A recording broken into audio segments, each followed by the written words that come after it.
Heatflow er en termisk virksomhed, som fokuserer på at løse termiske udfordringer for vores kunder, som man ikke i dag kan løse med konventionelle teknologier. 3D-print for os giver os nogle muligheder for at adressere de problemer, vi ser med de termiske udfordringer. Både på performance og øge performance for vores kunder, altså en evne til at bedre køle elektronikken, men også fremadrettet med nye fremstillingsprocesser.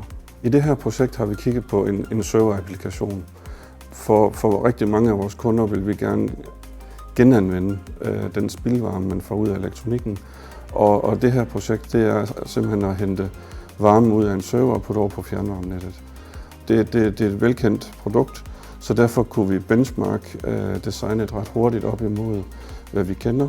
Men vi kan også tilføje nogle af de her features, vi faktisk har savnet i vores eksisterende design.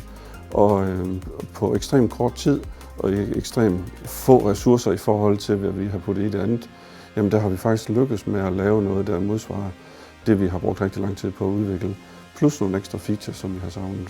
Ved den her applikation bruger man vandet til at putte direkte på fjernvarmen.